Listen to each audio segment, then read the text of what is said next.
السلام علیکم ورحمۃ اللہ وبرکاتہ۔ بسم اللہ الرحمن الرحیم۔ عبداللہ بن نواحہ بھی یمامہ کے لوگوں کو سمجھانے کی کوشش کرتا، مگر وہ اپنی تمام تدبیروں میں ناکام رہا۔ قبیلہ بنو حنیفہ کے لوگ قطار در قطار مدینہ منورہ میں داخل ہوتے اور حضور اکرم صلی اللہ علیہ وآلہ وسلم کے سامنے اسلام قبول کر لیتے۔ پھر یہ لوگ واپس آ کر مسیلمہ بن کبیر کو پیغمبر اسلام صلی اللہ علیہ وآلہ وسلم کے بارے میں بتاتے۔ محمد مصطفیٰ صلی اللہ علیہ وآلہ وسلم ایسے روشن چہرے والے ہیں کہ ان کے بعد کوئی دوسری صورت آنکھوں میں نہیں جچتی۔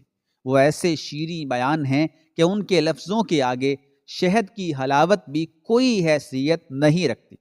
مسیلمہ اہل یمامہ کی بیان کردہ روایتیں سن کر خاموش رہتا، مگر دل ہی دل میں پیچ و تاب کھاتا رہتا۔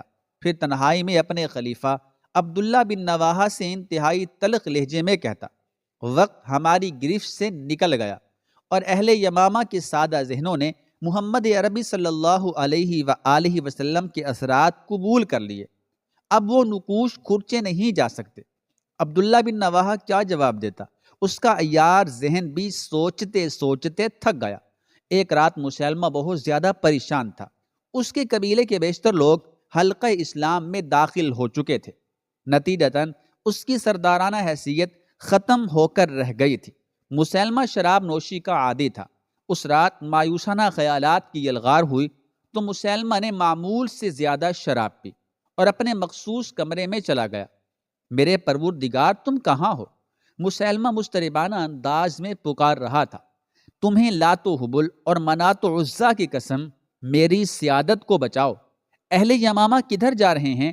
انہیں روکو۔ پھر اسی طرح چیختے چیختے مسیلمہ کے ہوش و حواس سلب ہو گئے اور وہ گہری نیند سو گیا۔ رئیس یمامہ نے اسی رات پھر وہی خواب دیکھا۔ اب کی بار مسیلمہ کا پروردگار اس سے یہ کہہ رہا تھا، مسیلمہ تیرے اعلان نبوت کا وقت آ گیا ہے۔ یمامہ سے نکل اور مدینہ کی طرف کوچ کر۔ وہاں تو قبیلہ بنو ہاشم کے محمد مصطفیٰ صلی اللہ علیہ وآلہ وسلم نبوت کا اعلان کر چکے ہیں۔ مسیلمہ بن کبیر نے بڑے شکستہ لہجے میں کہا، اور لوگوں نے ان کی نبوت کو تسلیم بھی کر لیا ہے۔ خود میرے قبیلے کے ہزاروں افراد حلقہ اسلام میں داخل ہو چکے ہیں، پھر میری نبوت کی گنجائش کہاں باقی رہتی ہے؟ جب ہم نے تجھے نبی مقرر کر دیا تو گنجائش جیسے لفظ بے معنی ہو کر رہ جاتے ہیں۔ روشنی کے ہیولے سے آواز آئی، مسیلمہ تو نبی ہے اور ہزاروں افراد تیرا اعلان نبوت سننے کے لیے بے چین ہیں، مگر ایک وقت میں دو نبی کیسے ہو سکتے ہیں میرے پروردگار؟ مسیلمہ بہت زیادہ غم زدہ نظر آ رہا تھا۔ تجھے انسانی تاریخ کا پتہ نہیں مسیلمہ، اس روشنی نے جواب دیا جس سے آواز آیا کرتی تھی کہ میں تیرا پروردگار ہوں۔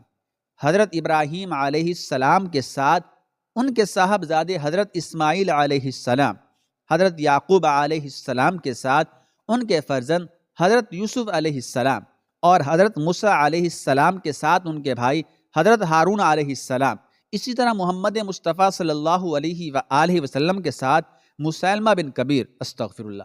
چند لمحوں کے لیے مسیلمہ کے چہرے پر بے پناہ خوشی کی لہر ابھری، مگر فوراً ہی ڈوب گئی۔ یہ کیسے ہوگا میرے پروردگار؟ میں تو محمد عربی صلی اللہ علیہ وآلہ وسلم کا دور کا رشتہ دار بھی نہیں ہوں۔ تم مدینے جاؤ اور محمد مصطفیٰ صلی اللہ علیہ وآلہ وسلم سے صاف صاف کہہ دو کہ تم کار نبوت میں ان کے شریک ہو۔ یہ کہتے ہی وہ روشنی غائب ہو گئی۔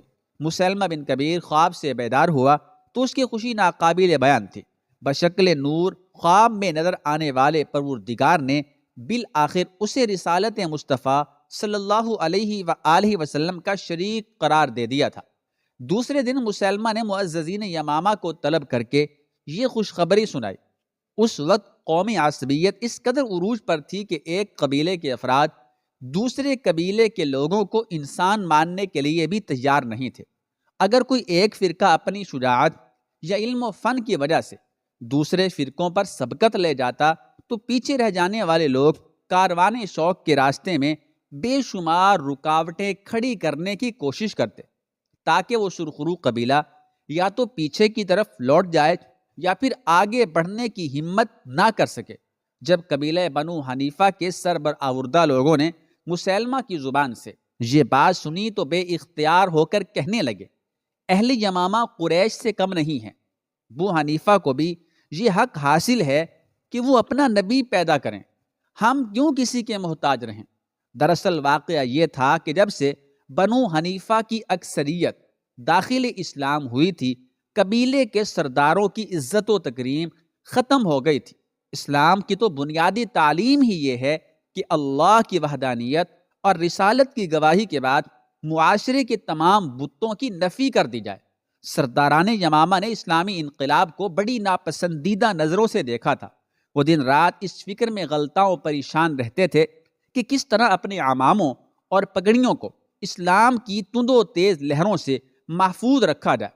پھر جب مسیلمہ بن کبیر نے اپنا خواب بیان کیا تو سرداران یمامہ یہ سوچ کر اس کے قدموں میں جھک گئے کہ مسیلمہ کیسا ہی صحیح مگر قریش سے بہتر ہے۔ یہ قومی عصبیت کی بدترین شکل تھی۔ آخر مسیلمہ بن کبیر اپنے خلیفہ عبداللہ بن نواحہ اور دیگر معززین قبیلہ کو ساتھ لے کر مدینہ منورہ پہنچا۔ پھر وہ مبارک ترین ساعت طلوع ہوئی جب سرور کونین صلی اللہ علیہ وآلہ وسلم نے مسیلمہ بن کبیر اور دوسرے سرداران یمامہ کو شرف باریابی بخشا۔ اگر ان لوگوں کے دلوں میں ٹیڑھ نہ ہوتی تو بنو حنیفہ کی یہ مختصر ترین جماعت دنیا اور آخرت کی سب سے بڑی سعادت حاصل کر لیتی، مگر ان لوگوں کا معاملہ ابو جہل سے مختلف نہیں تھا۔ اس راندہ درگاہ شخص نے 1000 بار سرکار دو عالم صلی اللہ علیہ وآلہ وسلم کا چہرہ انور دیکھا، لیکن اس کے اندر کی سیاہی نے اسے فیضان رسالت سے محروم رکھا۔ حضور اکرم صلی اللہ علیہ وآلہ وسلم نے مختلف انداز سے ابو حنیفہ کے اس وفد کی دلداری کی اور اس شیریں بیان کے ساتھ اسلام کی دعوت دی جسے سن کر پتھر بھی موم ہو جاتے تھے۔ مسیلمہ بن کبیر نے پورے ہوش و حواس کے ساتھ پیغام رسالت سنا، مگر اس کی خباثت نفسی نے اس کے دل پر قفل لگا دیے تھے، تالے لگا دیے تھے اور آنکھوں پر گہرے پردے ڈال دیے تھے۔ وہ نور رسالت سے نہ اپنی بے بصری کو دور کر سکا اور نہ کلام نبوت سے اپنے دل و دماغ کے زنگ کو دھو سکا۔ مسیلمہ بن کبیر کی عقل نے اسے بڑا فریب دیا اور پھر یہی فریب خوردہ عقل سرکار دو عالم صلی اللہ علیہ وآلہ وسلم سے حجت کرنے لگی۔ میں ایمان لاتا ہوں اور آپ کے ہاتھ پر بیعت کرتا ہوں، مگر اس کی ایک شرط ہے۔ مسیلمہ بن کبیر نے پیغمبر اسلام سے نہایت مبہم انداز میں گفتگو شروع کی۔ کیسی شرط؟ رسالت مآب صلی اللہ علیہ وآلہ وسلم نے انتہائی خوش گفتاری کے ساتھ فرمایا، اگر آپ مجھے اپنا جانشین مقرر فرما دیں تو میں آپ کی رسالت پر ایمان لے آؤں گا۔ مسیلمہ بن کبیر نے اپنے دل کی بات کہہ ڈالی اور سرور کونین صلی اللہ علیہ وآلہ وسلم کے چہرے اقدس پر اپنی خواہش کا رد عمل تلاش کرنے لگا۔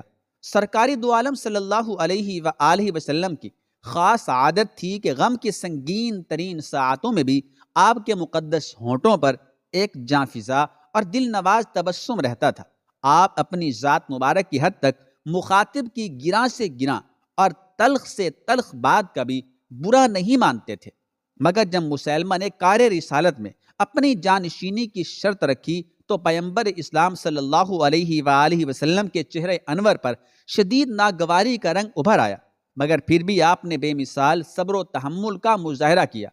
اس وقت رسالت پناہ صلی اللہ علیہ وآلہ وسلم کے سامنے کھجور کی ایک شاخ رکھی ہوئی تھی۔ آپ نے اس شاخ کی طرف اشارہ کرتے ہوئے فرمایا، اے مسیلمہ، اگر تم امر خلافت میں مجھ سے یہ شاخ خرما بھی طلب کرو تو میں دینے کے لیے تیار نہیں۔ مسیلمہ بن کبیر اور اس کے ساتھی بارگاہ رسالت سے مایوس ہو کر اٹھ گئے۔ شیطان نے سردار یمامہ کو جو خواب دکھایا تھا اس کی تعبیر ممکن نہیں تھی۔ بعض روایتوں سے پتہ چلتا ہے کہ مسیلمہ بن کبیر نے سرکاری دو عالم صلی اللہ علیہ وآلہ وسلم کے دشت حق پرست پر بیعت کر لی تھی، مگر مورخین کی اکثریت نے اس روایت کی صحت سے انکار کیا ہے۔ جب پیغمبر اسلام صلی اللہ علیہ وآلہ وسلم نے اس کی شرط نہیں مانی تو وہ مجلس نبوت سے اٹھ کر چلا گیا۔ پھر تقریباً 15 دن تک مدینہ منورہ میں مقیم رہا، مختلف لوگوں سے ملا اور کار رسالت کے بارے میں مسلسل معلومات حاصل کرتا رہا۔ اس کے بعد مسیلمہ بن کبیر اپنے ساتھیوں کے ہمراہ یمامہ کی طرف لوٹ گیا۔